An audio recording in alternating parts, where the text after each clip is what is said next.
Nah, kalau memang produk-produk dalam hal ini skincare, lipstick dan lain-lain yang mengandung merkuri, zat kimia beracun dan lain, tolong tegas ya. Jangan sampai saya curiga kalau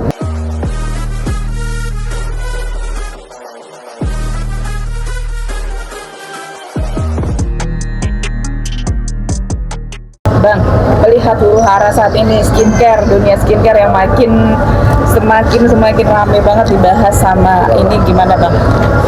intinya kalau skincare ini kan yang menjadi wacana para perempuan, ya kan? Nah, maka ke depan ini kan para bunda, para ibu harus mencari produk yang sah, yang benar, dan yang uji dalam kelayakan. Itu pertama yang saya sampaikan dulu. Bang, ini kan skincare ini kan menjadi polemik ya Bang ya, di para masyarakat Indonesia bertanya-tanya mengenai tentang legalitas dari BPOM ataupun mungkin masyarakat yang masih awam. Nah itu Abang sebagai praktisi hukum melihatnya seperti apa sih dengan kasus ini? Oke, jadi gini, pertama itu yang ada di Balai POM, BPOM itu ya kan. Kok fungsi pengawasan gak jalan, tiba-tiba jadi sorotan baru bersuara, ya kan, undang segala macam. Itu yang harus saya sampaikan gini. Balai POM itu kan berjalan berdasarkan undang-undang yang mengatur beliau, ya, mereka yang untuk mengawasi itu, ya kan. Kosmetik mereka nggak lihat yang lain, makanan aja dibiarin di mana-mana, udah fungsi mereka udah berperan lagi, ya kan. Apalagi yang seperti ini. Nah, kalau memang produk-produk dalam hal ini skincare, lipstick dan lain yang mengandung merkuri, zat kimia beracun dan lain, tolong tegas ya.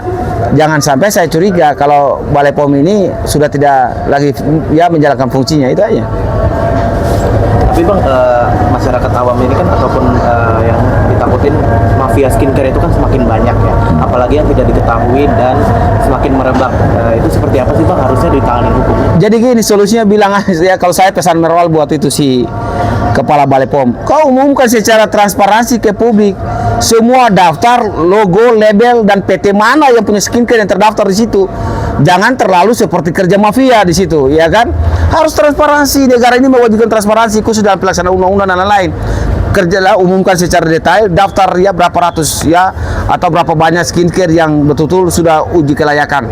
Contoh 2023 kemarin kan Balai POM umumkan berapa banyak ya produk yang dianggap berbahaya tuh.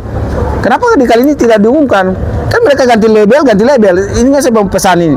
Sewajarnya kepala Balai POM kerjasama dengan Menteri Hukum dan HAM ya berkaitan dengan produk PT-PT yang berubah-berubah tuh. Satu PT bisa melahirkan berapa berubah lagi kan, jejak digital dalam hal ini harus diselidiki oleh skincare kan 5 tahun tuh. Nah, harus kerjasama MOU dengan Kementerian Hukum dan HAM dalam hal akta-akta yang khusus ya, produk-produk berkaitan dengan obat dan makanan gitu. Itu aja.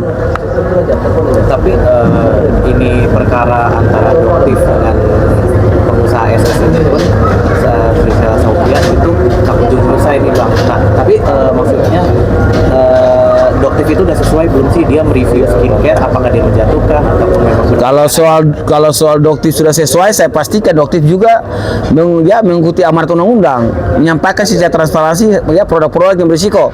Pasti dia punya pengetahuan di dunia itu.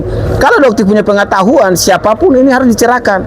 Dan itu baik. Mungkin istri saya juga menjadi tahu kan, waduh bapak bahaya dong skincare, iya mengandung merkuri mah. Itu berisiko ya, apabila dipakai mungkin 10 tahun telah akan datang akan berisiko. Satu. Yang kedua, teman-teman lihat aja tuh, ibu-ibu atau wanita-wanita yang pakai skincare, kulit-kulit mereka akan terkupas karena memang zat kimia itu akan bekerja seperti itu dan berisiko kepada tubuh kita dia akan datang. Ini peranan Balai POM di situ tuh.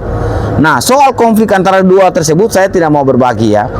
Contoh, siapa yang dirugikan? Siapa buktikan ke kepolisian? Nanti kan produknya diambil juga. Izin diselidiki, bagaimana bisa uji kelayakan. Jangan mengancam Doktif, tapi juga lihat diri sendiri. Kita yang mau menyatakan bahwa Doktif salah, ya kan? Kita pastikan dulu kita udah lurus. Kalau udah kita rasa bahwa kita lurus, kemudian Doktif menjatuhkan, ya silakan proses mekanisme hukum. Tapi jangan dikeluarkan oleh kepala POM, Balai POM itu ancam Doktif. Wah, itu copot aja bawa jabatannya, keluar aja dari kantor itu, saya ganti.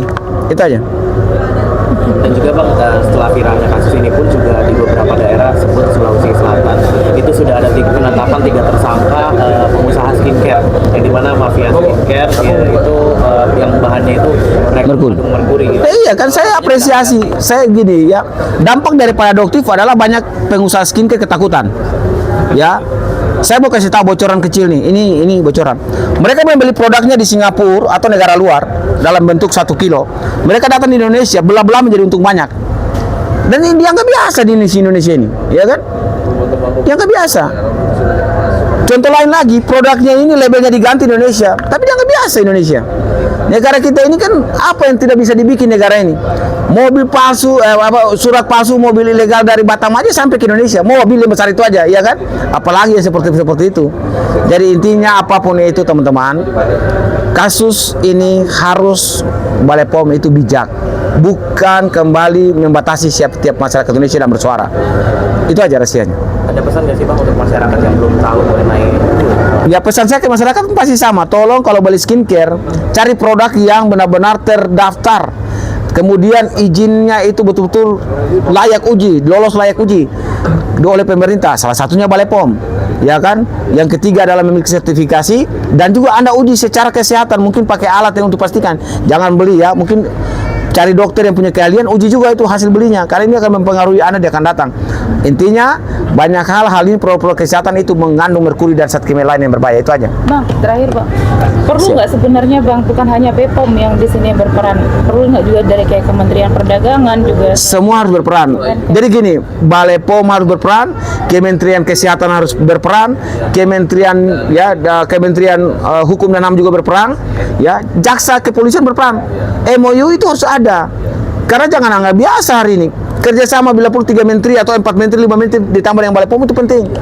Masyarakat Indonesia ini kan yang penting lihat aja, udahlah beli tanpa sadar bahwa itu risiko. Apa risikonya?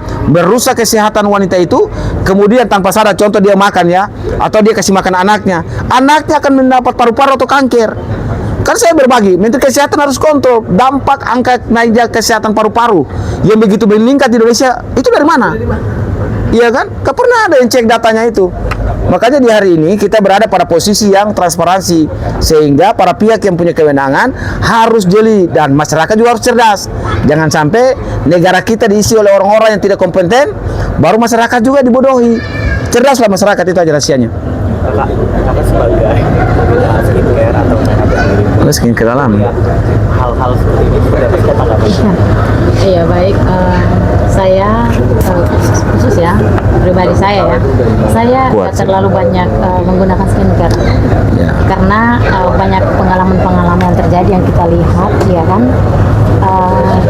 Saya lebih condong ke facial aja gitu. Ya, jadi jangan kita berpikir facial itu menguras dompet kita, tetapi lebih enaknya kita ke facial karena nggak ada efek samping gitu kan. Kalau kita pakai skincare banyak kan dari merkuri, kita berpikir mungkin bisa dijangkau murah dan sebagainya, tapi efek sampingnya sangat merugikan pada kemudian harinya. Jadi lebih berhati-hati. iya, sangat berhati-hati. Jadi lebih saya sarankan untuk para bunda atau kaum wanita ke facial aja, ke salon facial aja, itu yang lebih alami gitu.